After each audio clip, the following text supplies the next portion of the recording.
Welcome to the show, Ned Blackhawk. It's your first time being on the Red Nation podcast, but you are a friend and colleague of mine, and we're here to talk about your new book, which is The Rediscovery of America, Native Peoples and the Unmaking of U.S. History.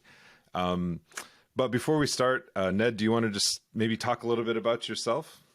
Sure. I'm Ned Blackhawk. I'm a professor at Yale University, where I've been teaching since 2009. And I taught before then at the University of Wisconsin for many years.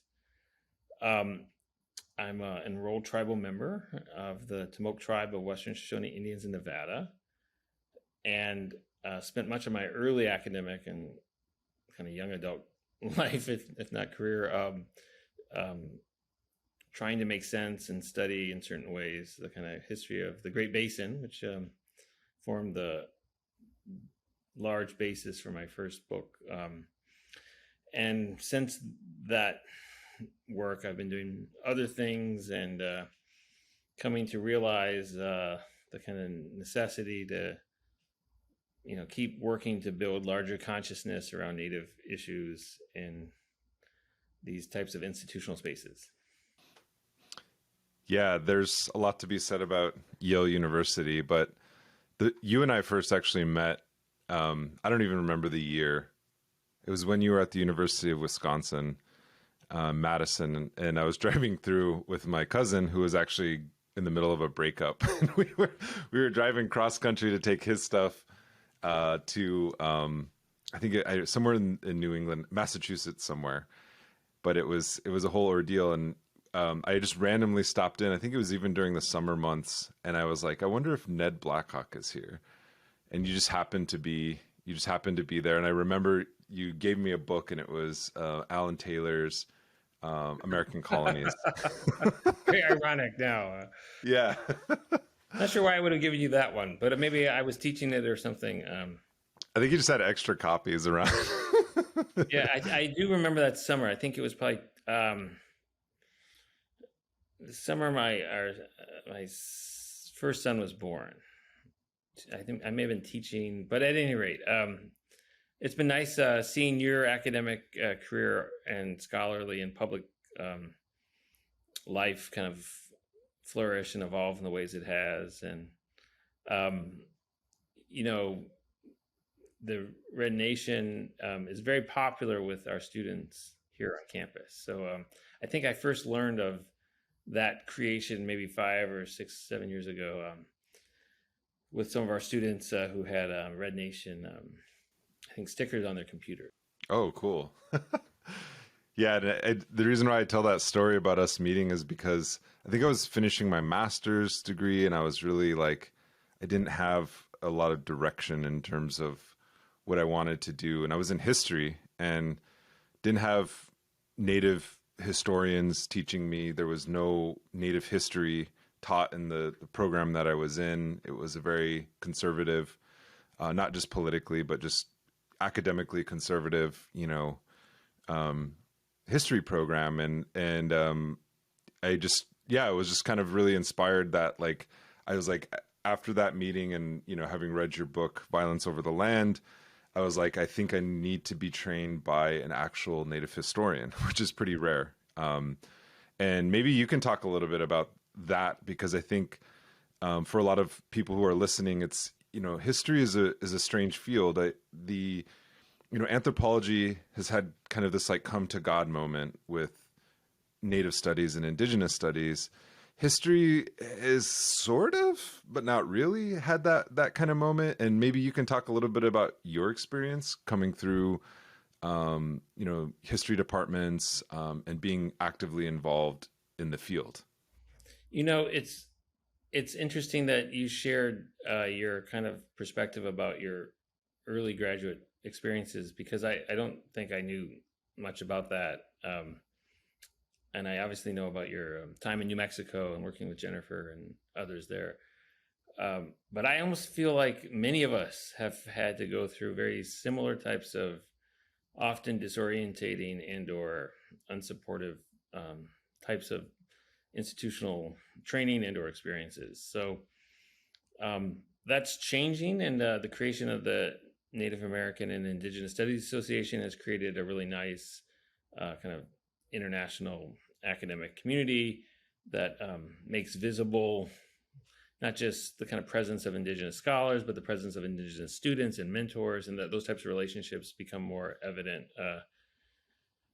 But when it's not just in an individual experience, but when you think of it kind of on a structural level, you start realizing that your experience was difficult in part because of the structures of the institutions in which you're working. And there were very few Native history programs when I applied to graduate school. I made a fateful decision to join the UCLA graduate program in the fall of 1992. And this is like before the internet and email and things. So back in those days, it was very hard to even know what constituted graduate experiences and training. And so I actually went there in part to work with a faculty member named Melissa Meyer, who wrote eventually a book called The White Earth Tragedy. And she got her PhD from the University of Minnesota, one of the places maybe I should have applied or gone. But Melissa and her husband at the time, Russell Thornton, Cherokee demographer, were being recruited to Dartmouth College at the time. So I ended up at UCLA without Melissa's presence for several years and eventually had to transfer. And part of the reason that I transferred was not just the absence of her kind of field specialty in the department, but because I'd had a little bit of a run-in with one of the early Americanists there. And I won't belabor that too heavily, but to say that these institutional spaces for your listeners can be very welcoming and inviting spaces, but they can also be places of hierarchy and maybe personality practices that one should just know about before entering into them. Yeah, and I think you make the stakes of these kind of institutional outcomes very clear in your book, because a lot of even we're speaking in the aftermath of the recent decision to uphold the Indian Child Welfare Act by the Supreme Court, which is an affirmation of tribal sovereignty, which is really great. But we also have to remember that these Supreme Court justices, politicians, I remember, I can't remember which case it was. I think it was Rehnquist when he said, every American schoolboy knows, when referring to a specific Indian law case.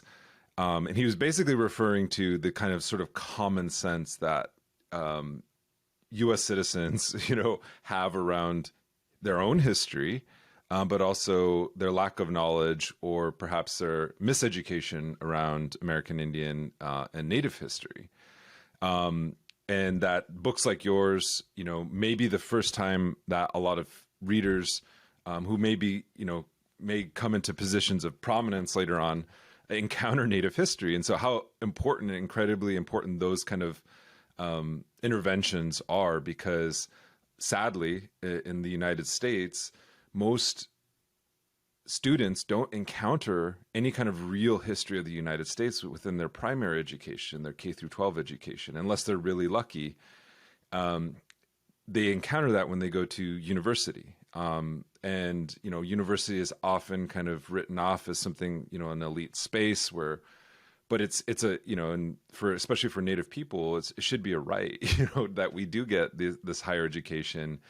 So I think of, your books, your work, and, historians like, my own mentor, Jennifer Nesdale is incredibly important, because there's a lot of, doors that are held open, so to speak, for others to come up. And, I remember in graduate school, being sort of derided or chided as a quote unquote tribal historian.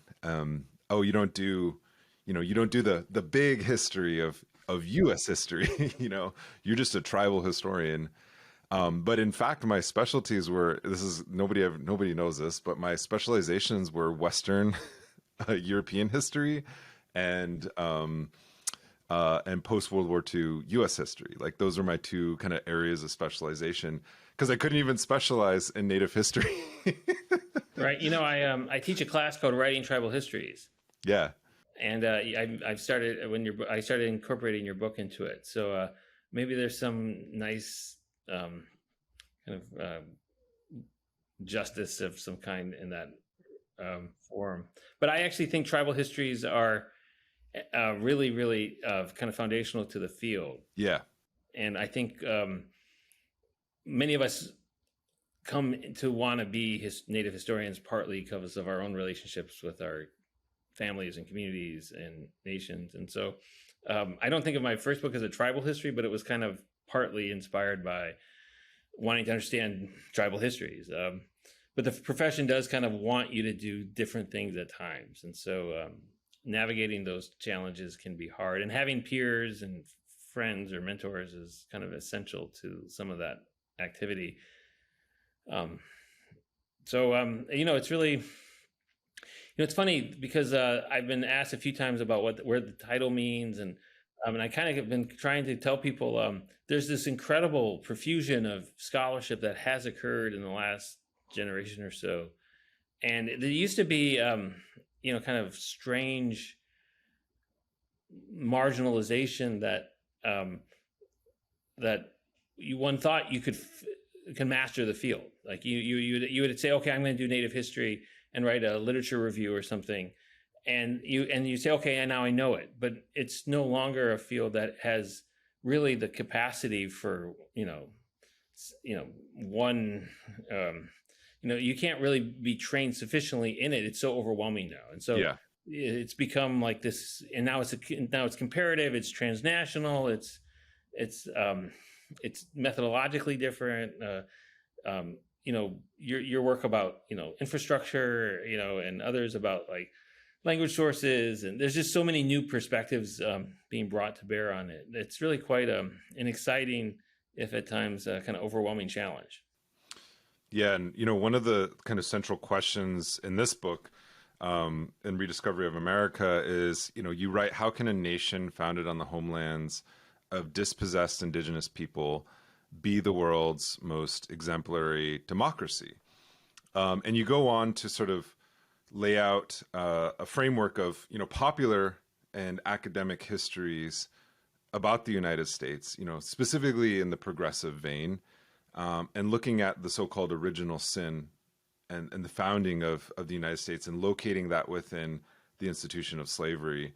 Maybe you can talk a little bit about that intervention and why it's important to add the kind of context of not only settler colonialism, but, Indigenous sovereignty. I may feel a little sensitive to some of these observations at times, because some initial reviews have drawn some attention to the fact that I'm trying to summarize really expansive scholarly fields in these kind of, I don't think of them as truncated, but in these somewhat brief ways. And this wasn't intended to be a book that was written just for academics or even primarily for them. And so there aren't there are a lot of footnotes and things, but they're the kind of historiographical conversation or the sets of extensive literature reviews that one might find in a dissertation monograph or other. I gestured rather than kind of filled this in. And so there is this kind of sense that very few, particularly the early American historians, are having, that I'm castigating the field a little too heavily. But come on, this is Native American history. How do you think we've been taught? How do you think we've been treated over the history of the history of American historical inquiry? Like, we have not been recognized as central subjects, Native peoples, right? So I don't think we can ever sufficiently remedy the form of exclusion that has occurred. And so, as you and I have been in conversation about in other times and places, the words merciless Indian savages are in the Declaration of Independence. And very few U.S. colonial historians or revolutionary historians can adequately explain even that subject matter. So we have a long ways to go before we can feel comfortable about the current practice of American historical inquiry, I feel. And so your question about, trying to break out of the kind of binary black-white paradigm is kind of, I think it's potentially upsetting some, because they've worked so hard to incorporate African-American slavery into that narrative of America that they feel maybe insufficiently recognized or appreciated. But basically, we can't, as we all understand, think of these subjects in isolation. And so the history of Indigenous, both peoples and subsequent dispossession, need to be centrally factored into understandings of the evolution of the United States and its history in ways that we've been able to in certain ways with the history of African American slavery. It'd be nice to see us move past these types of somewhat dualistic approaches and develop not necessarily a triangulated approach, but a more holistic and robust kind of inclusionary paradigm of analysis that can talk about slavery and genocide, or slavery and indigenous land theft, or the expansion of slavery as an aftermath or a product of the dispossession of or ethnic cleansing of indigenous peoples across much of the Southeast. There are scholars, many of them, and as do I, who are working towards these things, but I just think we have a long ways to keep going. Yeah, and so you're working, and this is why I brought up the sort of come to God moment in history, where it's like it's embraced, certain kind of conventions, especially from African American history, and rightfully so. But at the same time, it has, like you just said, it has this kind of black-white paradigm that isn't so much helpful in terms of understanding Indigenous history.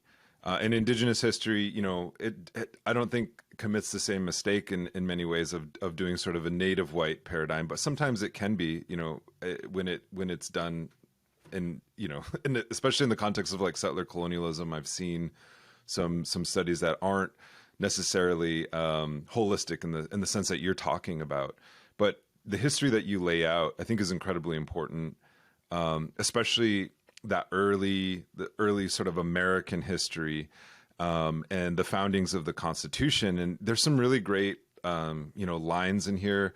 You basically, I don't know the exact quote, but it's just to paraphrase you call like the Constitution as sort of this mechanism of westward expansion. And maybe you can talk a little bit about that, because even in this moment in time, these questions are pressing, and it seems like it's ancient history, or it's so far in the past. What does it have to do with the present? But again, going back to the recent ICWA decision, when you read like Neil Gorsuch's opinion, and I'm not trying to put you on the spot, and because I know you haven't read it, but he's very clear in saying that like the Constitution doesn't limit tribal sovereignty at all.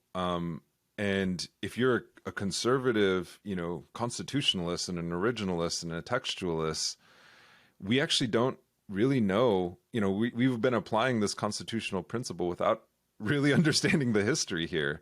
And this is 2023, right? So it's the questions that you're looking at and examining, especially in that early period around the American Revolution and the drafting of the Constitution, hold weight today in the debates that are happening, in the Supreme Court. And in many ways, they relate to the kind of failures of the binary racial paradigm for understanding historical injustice that we were just kind of referencing or gesturing towards.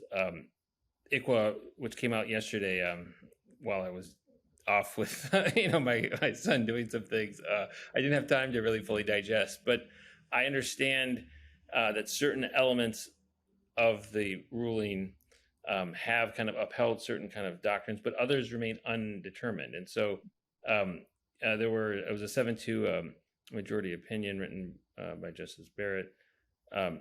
And Gorsuch wrote a concurrence that Sotomayor and Jackson concurred to portions of. So I think it's called Part 1. And so I just read the syllabus at the beginning. And the interesting thing that I haven't read, and I'm kind of wanting to figure out, is why Kavanaugh, apparently Kavanaugh also wrote a concurring opinion that kept open this question of kind of equal protections.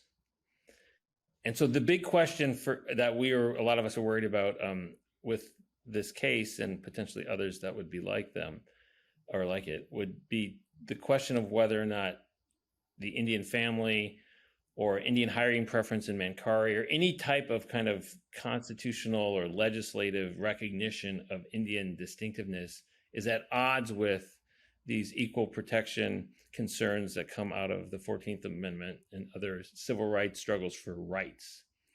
And so if we think of individual rights as the only potential panacea for forms of restorative justice, we're going to lose, because Native peoples are not, as you know, and as I write about, not historically concerned about voting rights or freedom of speech. The concerns of like the Bill of Rights and having them applied to Indian country has not been a kind of historic concern, and when it has been, it's been relatively either recent and or kind of somewhat individualistic, rather than kind of broad, rather than community based. So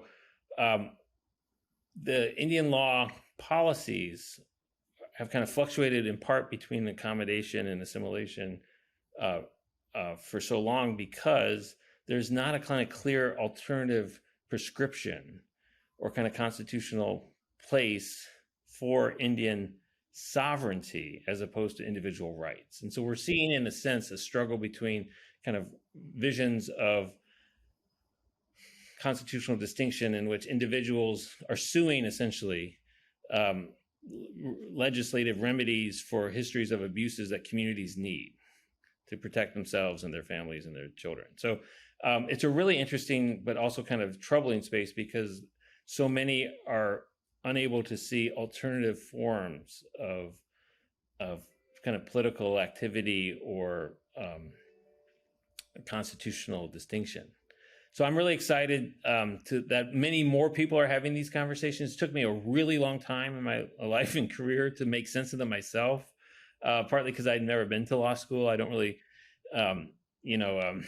understand certain principles, but it was only through teaching a class called American Indian Law and Policy that over time I kind of felt like I needed to understand this stuff to be able to teach it. And now I've written a little bit about it. And I'm still trying to work towards these things, but the kind of technical doctrinal questions sometimes, like this case was also about what's called anti-commandeering, whether the federal government has the ability to compel states to do certain things. Lots of kind of technical stuff that I'll have to kind of sit down with and read more than once to make sense of. But like even the broad kind of brushstrokes of the historical context of this, I mean, I think you pointed out that there always has been this sort of tension or conflict between the notion of rights of individuals versus sort of the collective notion of sovereignty, not necessarily solely defined by Native people, but in the context of the Constitution, it's defined by the Constitution and the federal government itself. And I think that's what makes Native people unique in some ways, and Native nations unique in some ways, is that even citizenship wasn't imposed at an individual level. It was imposed at a collective, broad level.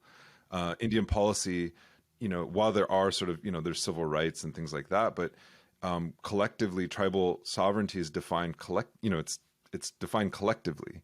And oftentimes it's pitted against the individual in these, you have an individual white family coming forward and saying they're being discriminated against because they can't adopt a Navajo child.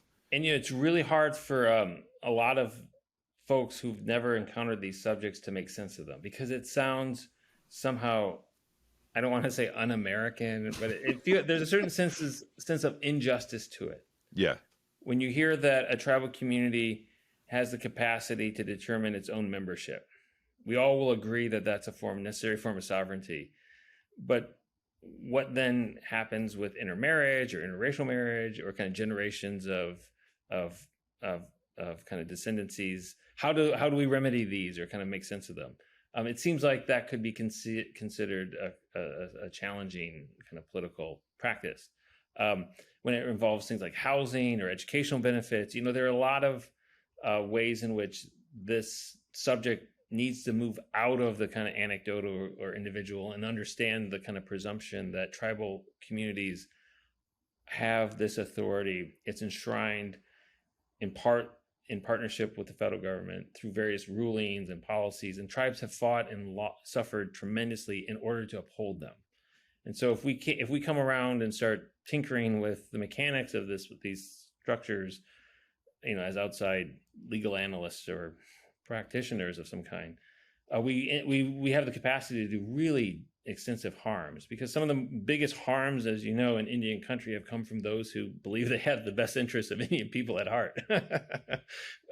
And you're, from, in certain parts of the West where Native peoples, have historically not wanted to be part of kind of local or kind of civic participation in regional communities in ways that I think a lot of people don't really fully understand. So it's a beautiful subject if you think of it as a kind of dizzying, but also kind of dazzling kind of diversity that invites us to think, in new and kind of creative ways.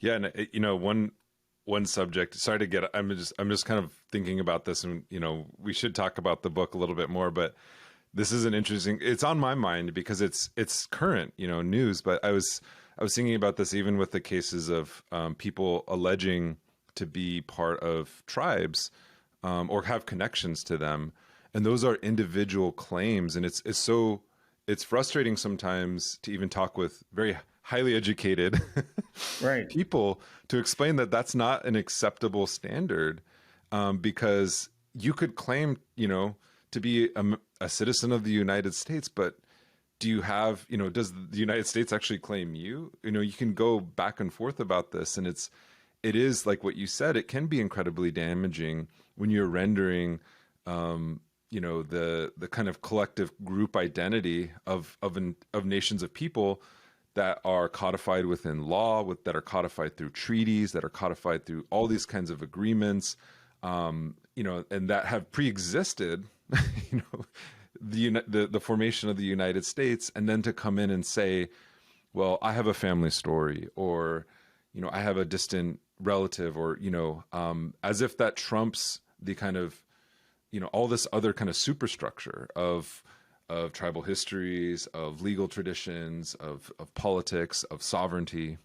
Yeah, I think sovereignty is such a kind of beautiful, but often misunderstood kind of subject, and it is kind of a fragile endeavor that is institutionalized, but also has the capacity for potential transition or transformation. And so it's great to see tribes exerting their sovereignty in so many new and kind of effective ways.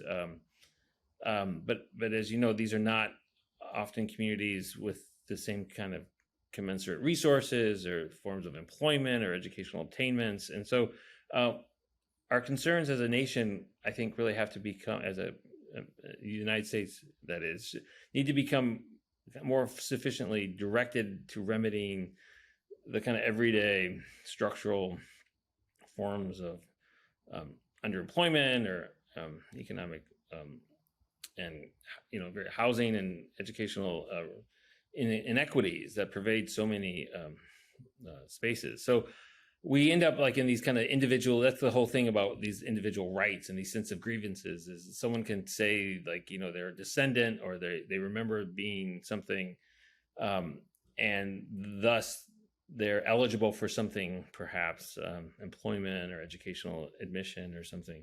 And we lose sight of the real, structures of inequality that are still so present in so many places.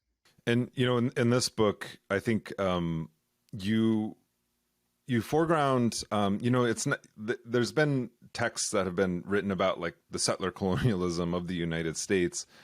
And while you do draw on a lot of that kind of historical theory and understanding of westward expansion, that's also not what this book is about. I kind of see it as a book that's looking east as opposed to looking west, and trying to understand the motivations and the machinations of the United States in its westward expansion, while also understanding that the so-called, the democracy, the world's greatest democracy we have today, is intrinsically tied to the dispossession of Indigenous people, and the questions that arose, in the minds of the founding fathers and the people who wrote the Constitution were very much motivated by the question of indigenous people and indigenous sovereignty.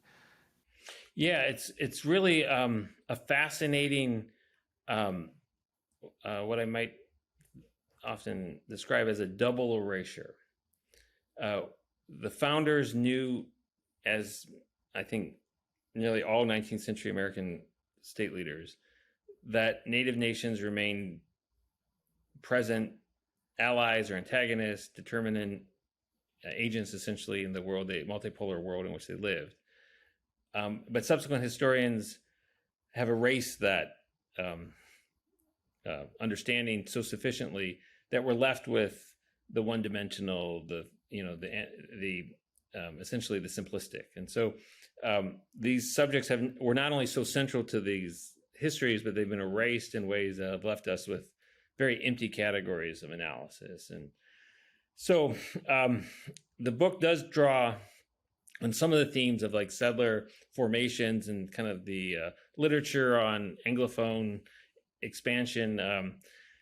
A book that's full of problems, but also full of incredible empirical findings is a book called Replenishing the Earth by Jamie Belich, who's a New Zealand historian, who writes about what he calls settler booms. And so I was really kind of shocked to read that, these kind of cycles of demographic growth that come across the 19th century, in particular American Western landscape, were tied in with larger Anglophone booms occurring in South Africa and Canada and Australia.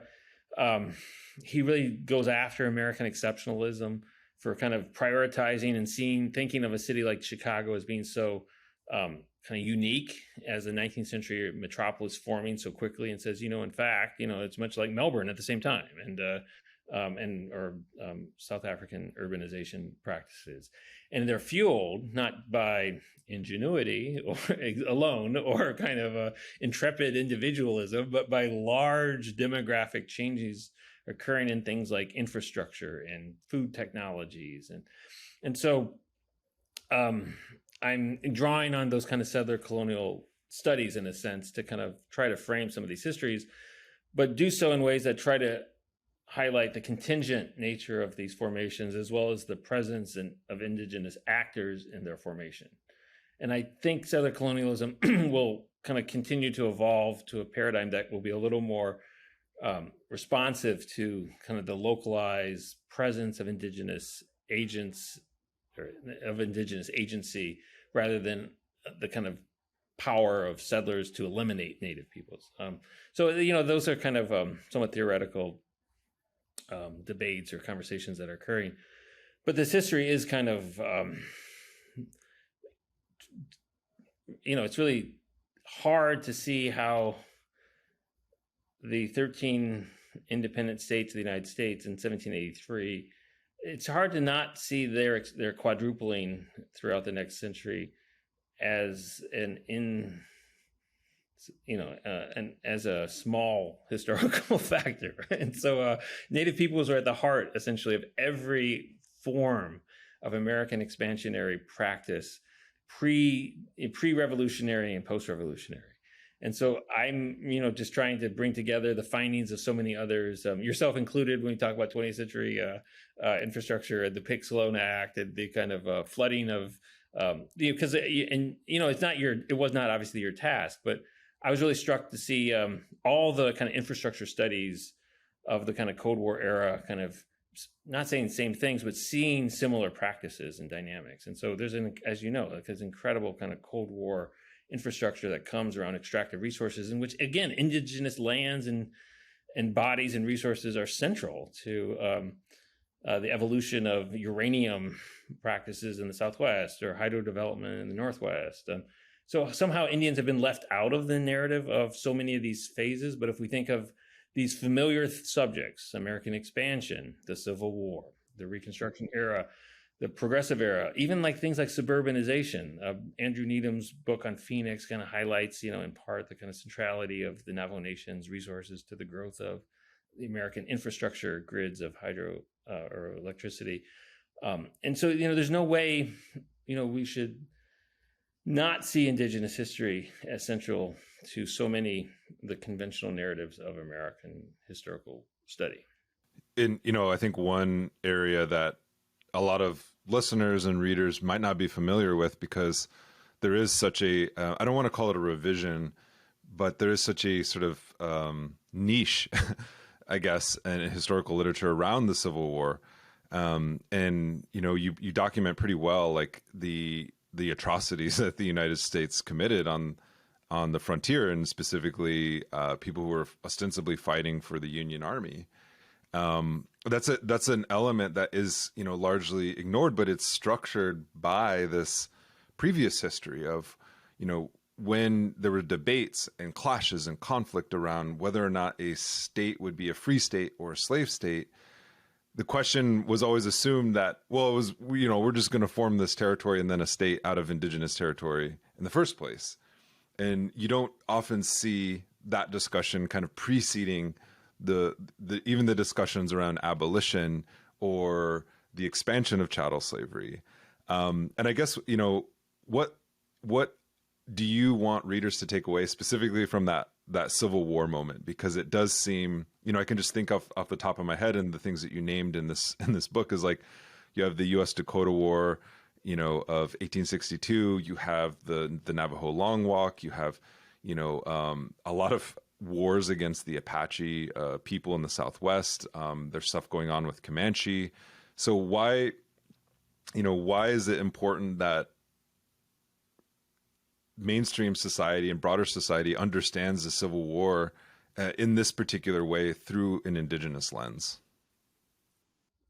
There are probably two things that I would want. I think it's chapter 8, Collapse and Total War, about the Civil War era in the Indigenous West. There are two kind of primary takeaways that I think we would be well served kind of identifying largely about the Civil War era. The first is that the Civil War was not just fought across the American West, but largely involved indigenous combatants. Other than the Battle of Glorieta, there are very few chapters or theaters of the Civil War between the North and the South, and Confederate and Union forces outside of Missouri or west of Missouri. But there are tens of thousands of Indians who are fighting and dying. And this is partly because these conflicts were, as you were indicating, percolating and often erupting before the crisis itself.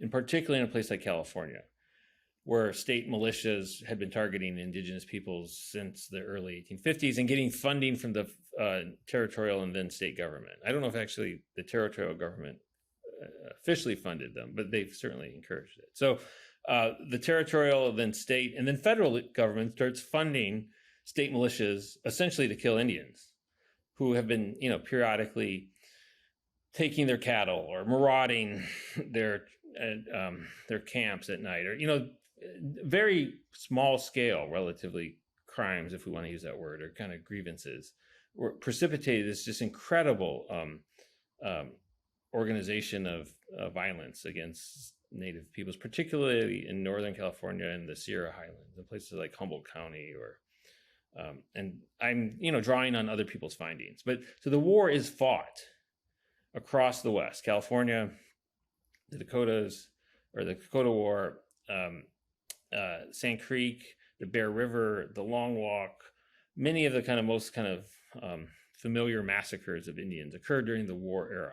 And why is that? So, there's some kind of contemplation of this. I don't really maybe theorize this as much as one could, but essentially because of the absence of the federal government, various state militias and then later Union leaders are essentially stationed in Western Indian agencies or territories without the kind of requisite structure or engagement, and they kind of develop their own kind of almost like cultures of vigilantism, where they feel it's their responsibility to go kill these Indians and punish them for stealing settler horses or something. So it's an incredibly violent. There's this whole chapter of the Owens Valley that I didn't really understand until I wrote that chapter, which is part of, it's on the border of Nevada and California.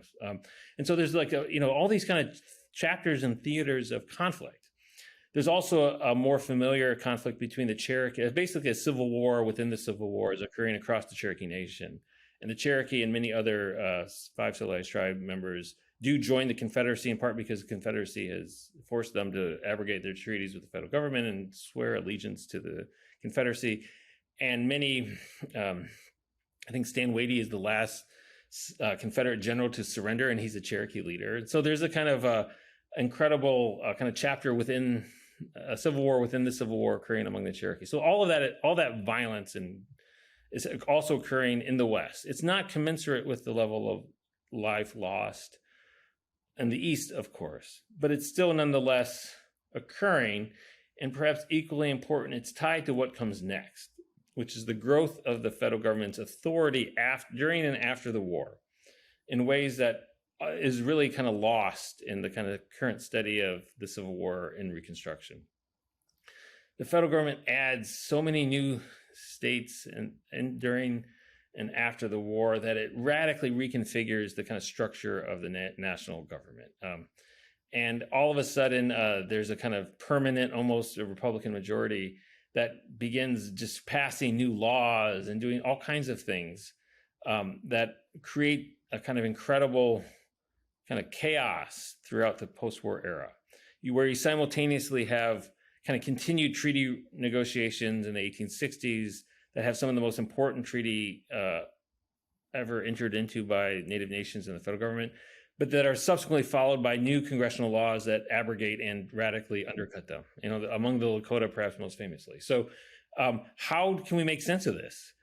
Outside of a understanding that the West is an undetermined space both before, during, and after the war, and its ultimate determination as an incorporative space within the Union is fueled not by conventions of federal Indian treaty making or Indian lawmaking, but by a new form of congressional oversight that essentially gives Congress the power to do whatever it wants throughout the late 19th century, which will include allotment, religious persecution, child removal, and all the kind of onerous forms of assimilation. So these are all kind of part of a similar historical development that we often teach separately, the tribal history, the reservation era. But if we see them in kind of a slightly a larger frame, it's, I always kind of try to remind myself, if not others, that people live through each of these eras.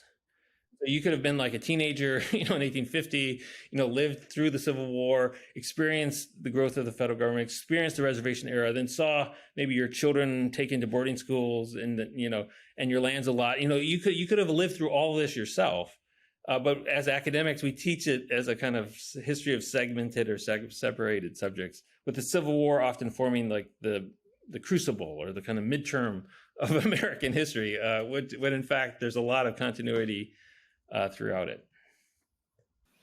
Yeah, no, I think that point is very well taken, because I think for whatever reason, when you read books, it's like there's everything that happened before 1890 and then everything that happened after 1890. They're like kind of two separate things, and it's like, and it's all kind of demarcated on the conventions of U.S. history in terms of the frontier thesis and Frederick Jackson Turner, but then also the Wounded Knee Massacre kind of becomes a stand-in and almost is mythologized in ways that aren't really helpful, because it's like the Lakota Nation didn't die at Wounded Knee. Like it was a thing that happened. It was very tragic, but there was also a lot of continuance and survivance and survival and a broader political vision to take treaties to a different realm and to take indigenous rights. You have as you write in the 20th century, and I think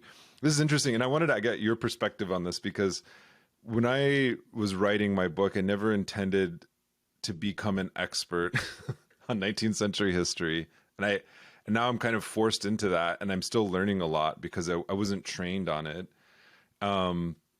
but I'm also finding a lot of like looking at it with fresh eyes, looking at even the documents, the primary sources, looking at it with fresh eyes. I try not to read as much, secondary literature when I'm going into the archives, because I want to see like, what does my training like teach me about this document, or how to read this document in a critical way. And I'm finding that like, I'm kind of going beyond my own training in interesting ways. And I know we have the opposite thing. The closer you get to the present is the more expert I am. And, the further away you get from the present, the more expert you are. And there's only 2 out of 12 chapters in this book on the 20th century. Yeah. And there are 4 on the 19th century. And it wasn't like intended to be that way, but it just kind of evolved. And I kind of wanted to have like perhaps more on the 21st century or more of the contemporary era. But, we all have to kind of find the right fit and form for the work that we do, which is really hard for perhaps folks who haven't reached these, haven't gone through that kind of research process to really, and it's, and to really maybe make sense of it. And it's really hard to do something unless you've done it before, until you try to do it. And I don't know, you may not know this, but my first academic research project was on urbanization in Los Angeles. Oh, and, wow. It's basically my master's thesis at UCLA. But how did you become such a nerd and go back so far? Well, it was partly because I just felt like it was becoming like a social history project, which I think was really interesting. I did publish it in the Wichazo Sa Review, and long before you probably entered the academy. But I just kind of felt like the profession was trying to train me to do something, and so I was going to let it kind of take me unknowingly. I was going to just follow the kind of current that I was in. And so the social history practice that a lot of my other peers, particularly people doing Mexican American or Chicano and Chicana history, or Asian American, African American history, they were very concerned about contemporary affairs, and their histories were kind of reflective of the project. I was also in Los Angeles, and there's like this incredible diversity of historical studies just of Los Angeles itself. So I was basically part of a group of people doing Los Angeles history around LA's relocation. There are 30,000 Indians who are relocated, the largest by far of any formal relocation center, including many from South Dakota, including I saw some of the files. You can't see the personnel files, which is also a reason why I didn't want to stay in this project. But at any rate, I was kind of initially thinking about this as a venue, but got drawn into these kind of currents of inquiry around regional histories and indigenous power and trade and other things. And it also allowed me perhaps to make sense of my own tribal and national history in a different way. So I do understand that we all kind of have our kind of initial interests and strengths. And one of the challenges in this project was trying to learn a lot about things that I knew very little about initially. And so I'm really kind of happy, because it forced me to make sense of things like I knew certain things, but I just didn't know as much as I perhaps needed to. And so I'm really thankful of all the scholars, yourself included, who have done so much of the hard work that, unlike, a research project of a kind of particular time and place, this is a big synthetic project. So I was basically reading books rather than going to archives as much. Yeah. And it is hard to do I just speaking from personal experience, I actually find it harder to do these larger synthetic projects than to do kind of a more focused, like I'm going to look at this one archives, or these set of archives and focus on this one particular history. Because like even my book, it was actually most of my research, my archival research, was from the history of the dams, the Big Sloan dams. And later on, I've become a de facto like AIM historian or Red Power historian, something that I didn't actually want to do initially, but because it's so relevant to that time period that I had to do this, and I'm currently engaged in that project now. And in fact, it's interesting that you talk about this history of urban relocation in Los Angeles, because I was interviewing some veterans at Wounded Knee, and several of them actually they heard about Wounded Knee at the LA Indian Center, and they got in the car, and they were all on either on relocation or studying there. And it's and as you know, it's the Lakota urbanization. I don't know if they're all relocatees or not, but the many who urbanized from South Dakota who came to the Bay Area and kind of kept telling their native peers and friends, there are provisions for taking federal land in our treaties, so let's go do it. And so Yeah, and the first taking of Alcatraz, or the first taking of Alcatraz, is actually by like Russell Means and his dad. right, and I think it's like 64 or something. It predate, and it's because of Article 5, I think, of the Lakota Treaty has some provision for reusing federal, and so you can't understand that takeover in a sense without knowing Lakota history in a way. And so I was really excited to see those connections, because I think you'd heard this, like you'd hear John Trudell or somebody talk about, well, it's in the treaties that we're allowed to take these, and you're like, what are you talking about? Like what treaty authorizes us to take land? But there it is, article. And similarly, I went to graduate school, as you know, at the University of Washington, and eventually for my PhD. And Fort Lawton, which became Daybreak Star, was taken under the same provision. Yeah. And so, and unlike Alcatraz, the Indians got to keep it. So it's become this kind of, we had our graduation ceremonies there. It's become a really indigenous space. And Bernie Whitebear led it for a long time. So it's just kind of a shocking, like, long-standing history that the pieces of which are not often fully assembled. And maybe Pekka Haimalainen was right that Lakota people are imperialists. Just kidding. That's a whole nother subject. Yeah. But yeah, I guess just to sort of wrap this up, Ned, because I think it's a really great book, and I really thank you for the contribution, because it's something that I'm going to teach in my courses, especially those early chapters and the chapters on the Civil War and Reconstruction, which are incredibly important. And I guess the sort of final question that I have is, where do you see Indigenous history going in this moment in time? I think this book is sort of it's kind of like showing that, like, this is what happened. This is what you can do. These tools and these methods of analysis, these studies, all exist. And like you said, you're doing a synthetic kind of overview of this longer history. But where do you think it's going, and where do you think it needs to go? I think it's going in places where you and others. I don't want to say that we're slightly different generations, but we're slightly different generations. Hey, I'm not that old. Just but I'm always amazed at how many relatively younger, or either recently trained or graduate students in training are doing such interesting, like, collaborative projects with and tribal communities, or working in kind of much more kind of dynamic ways with archives and contemporary either oral traditions or tribal methods of various kinds. I think we'll see a lot more of academic studies to come that are really rooted both within the kind of conventions of a disciplinary framework and in the kind of NACE methods of community engagement and collaboration. I was really shocked when I read the introduction again to Amy Lonetree's book, Decolonizing Museums, in which I think she says there are over 200 tribal museums in the country. And their history, which and the irony, which took me a long time I don't know if it's ironic or not, but the realization that took me a while to come to is that Connecticut has both the oldest and largest tribal museum in the country.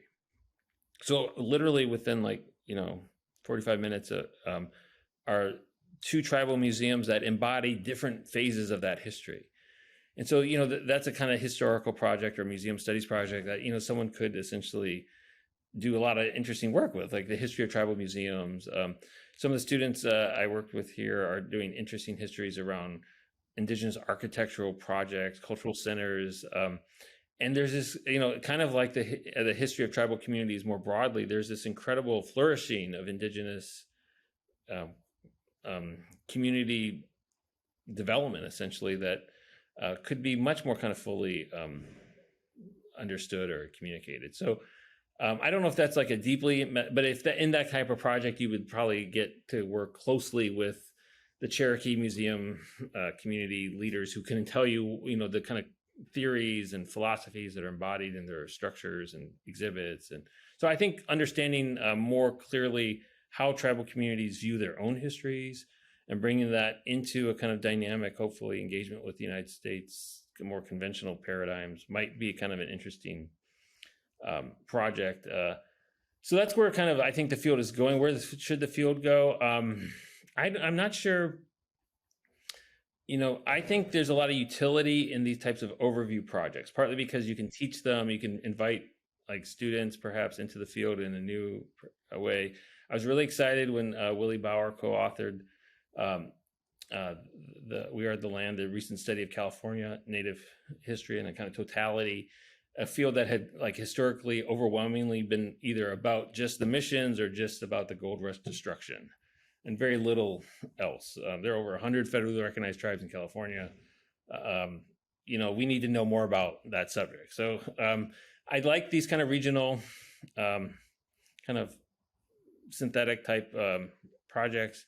I'd like to see more comparative work between the U.S. and Canada done to really explain the kind of distinct legal practices and cultural histories, essentially, that are familiar to many of us, but haven't been like sufficiently, I think, systematized.